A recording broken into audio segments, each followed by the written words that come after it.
এইরকম certificate, birth certificate বা জন্ম সনদ যাদের হাতে আছে তারা এখন নতুনটা দেখতে চাচ্ছেন বা ডিজিটাল বার্থ সার্টিফিকেট দেখতে চাচ্ছেন, যেটা দেখতে হবে ঠিক এই রকম। যারা দেখতে চাচ্ছেন তারা কিভাবে এটা দেখবেন আমি আপনাদের কাছকে সেই বিষয়টি সুন্দরভাবে দেখিয়ে দিব এবং বুঝিয়ে দিব।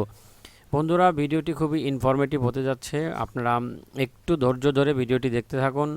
ভিডিওটি শুরু করার আগেই আমাদেরকে চলে যেতে হবে একটা ব্রাউজারে। আমরা গুগল ব্রাউজারে চলে আসলাম। এখানে লিখতে হবে বার্থ সার্টিফিকেট অথবা অনলাইন বার্থ সার্টিফিকেট চেক, যে কোনো একটা লিখলেই হবে, ভয়ের কোনো কারণ নেই। আমি আপনাদেরকে লিঙ্ক ডিসক্রিপশনে দিয়ে দিব, আপনারা আপনাদের হাতে থাকা স্মার্টফোন দিয়েও এটা করতে পারেন ব্রাউজারে ঢুকে।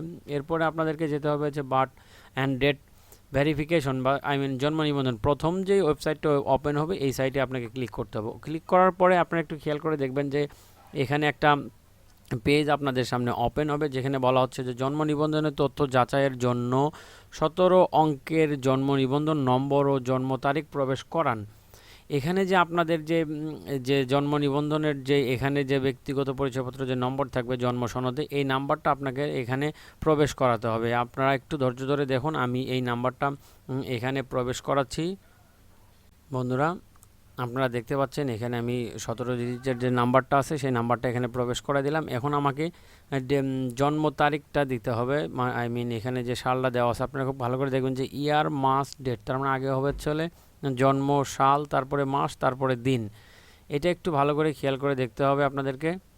বন্ধুরা, দিয়ে দিলাম, আমি জন্ম তারিখও দিয়ে দিলাম। জন্ম তারিখ দেওয়ার পরে এখানে একটা যোগফল আপনাকে দিতে হবে, যে এখানে যে নাম্বারটা দেখাচ্ছে এটার যোগফল আপনাকে দিতে হবে। এখানে দেওয়া আছে 65 প্লাস মাইনাস 29। 65 থেকে যদি 29 মাইনাস করা হয় তাহলে থাকে হচ্ছে হলে 36। এখন আপনাকে সার্চ বাটনে ক্লিক করতে হবে।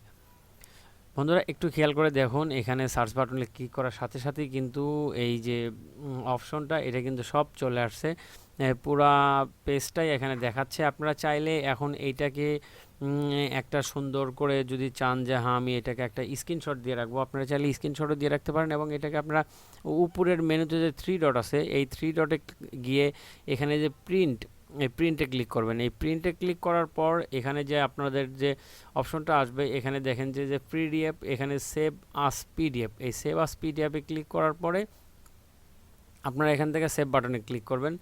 বন্ধুরা, এটা কিন্তু সুন্দরভাবে দেখেন আমাকে সেভ করতে বলছে, আমি সেভ বাটনে ক্লিক করলাম, এটা কিন্তু পিডিএফ আকারে সেভ হয়ে গেছে।